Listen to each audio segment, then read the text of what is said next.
Now, looking back at 2024, Hot Wheels has a retooled model of MST Suzuka.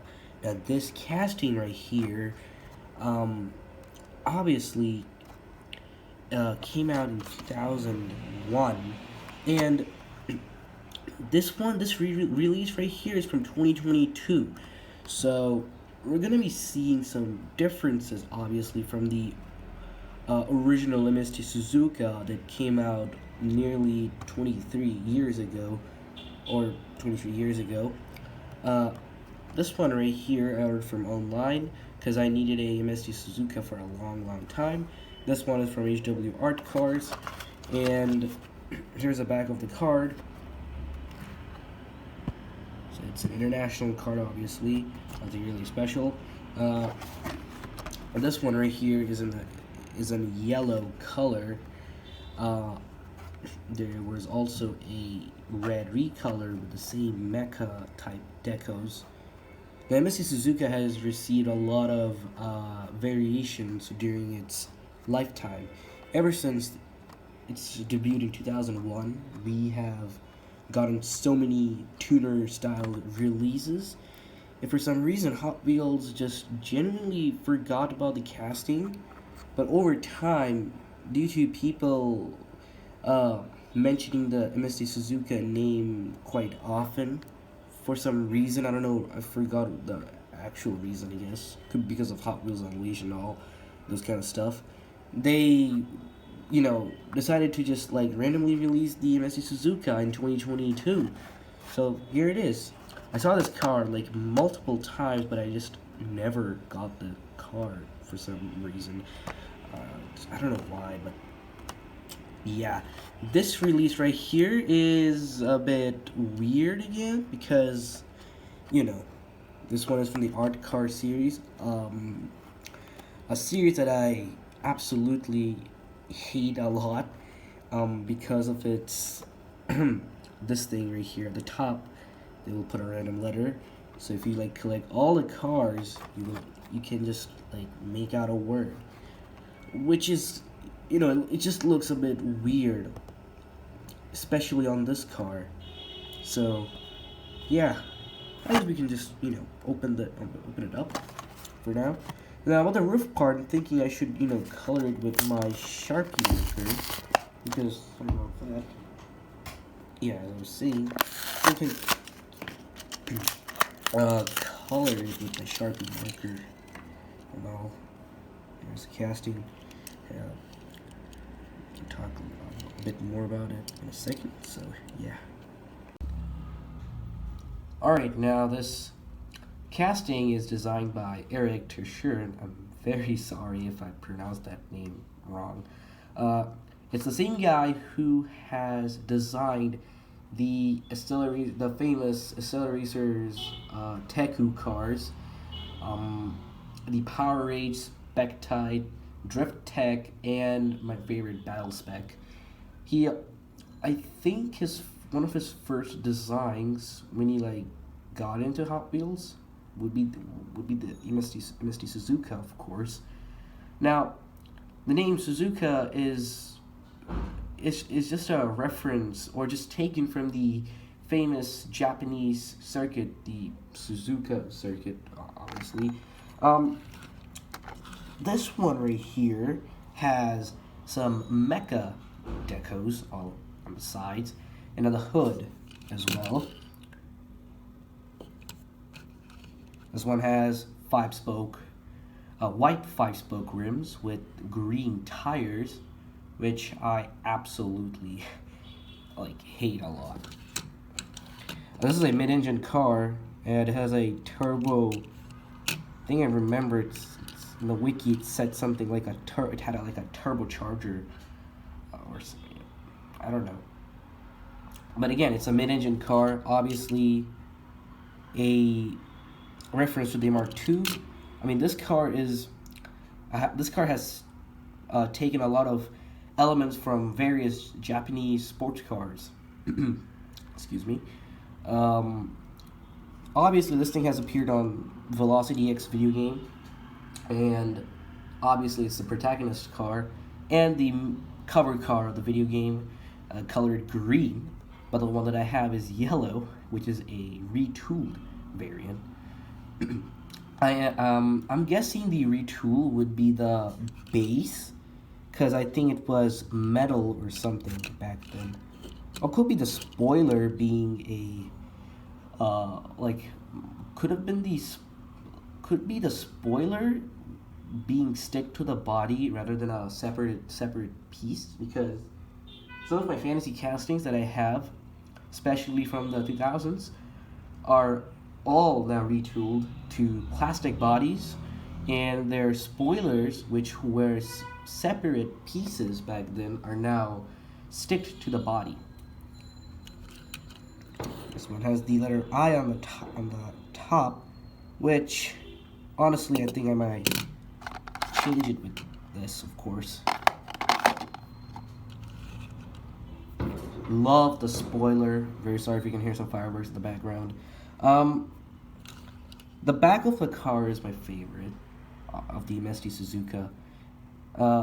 You see it, the lights, I think, are from like a Mitsubishi Japanese car. I forgot. Yeah, that's pretty much it for this casting. Looks pretty great.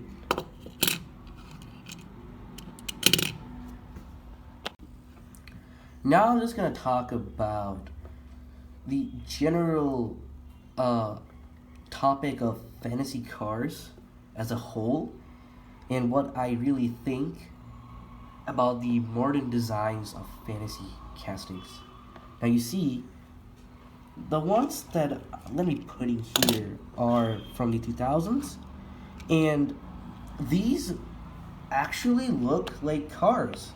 I mean, all Hot Wheels cars look like four-wheeled cars, but the body styling. Like, take a look at the MST Suzuka for a minute. It looks like a tuner or like a track, not a track car, like a race car. Yeah, let's say a sports car. Yeah, a sports car.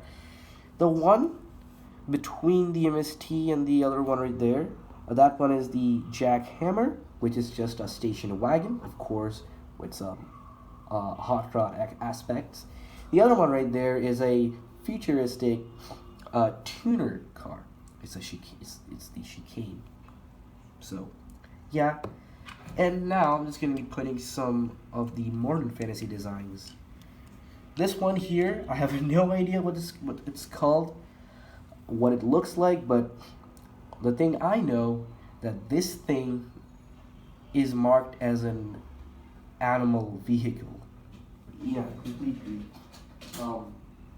Another car that I think I can put here is the Donut Media. I mean, sorry about that. A Donut Drifter. Yes, Donut Drifter right here. That's the Donut Drifter casting. Basically, a donut on wheels. Then we have this Z-Rod, which I have no idea what it's actually based on. Now these three, if you compare both, I mean, these 6 of these cars, which one do you think look like a generic vehicle? No, obviously you're gonna say these 3, because you see these 3 look like cars, and these look like, I don't know. They define the absolute term of fantasy castings, and these, they can be defined as realistic fantasy designs because they look realistic, and these look cartoonish, like a donut on wheels. I mean, that's kind of like a pun, especially for cops, like donuts, and you know, some cars can do donuts, like drifting like this. And my lamp just died. Sorry about that. Should have done that. Anyway, yeah, you get the point, basically. You get the pun. What about this one? No idea. It's just like I think a car built out of rods or something. And what about this one? It's an animal, as what Hot Wheels has put into it. I don't know what animal is this even. Like, even if it's an animal, if like they just added an engine at the middle, which is like freaking cursed and scary. I don't even understand. Sorry about that. Anyway, you get the point. Nowadays, Hot Wheels is trying to go back to its original legacy of creating the coolest fantasy designs. They're just trying. For example, the Dimaccini Veloce or Velons. Sorry for the bad pronunciations. There was like another fantasy casting which was called the Celera GD. Another one that I have is the Limited Grip. They're trying to create some, they're finally trying to create some original cool designs that look like cars and unlike these animals or foods or something, whatever, I don't know what to call, type of cars. So, yeah, that's pretty much it. And one thing to, say about fantasy cars again is that if any Mattel employees watching this video, and I think they should stop making some of these unnecessary fantasy castings because most of the collectors who get Hot Wheels are just adults, and they will probably never focus on these type of castings. They will focus more on realistic, real licensed cars on the right there. And maybe if they're interested, they'll get some of these. But I was born with these. And now, the current generation of fantasy castings, well, I have to face them. I'm facing them right now. Even you're watching this video, of course. So, yeah, that's pretty much my opinion about fantasy cars as a whole nowadays. I'm just having fun collecting some of the older fantasy cars and older castings in general. Even the real licensed cars that are coming out this year, the newer ones, aren't that interesting either. So I'm just taking a break from the current main lines and just focusing on the older and other stuff. So yeah, thank you for watching this video. I'll see you guys in my next vid. So yeah, have a good day.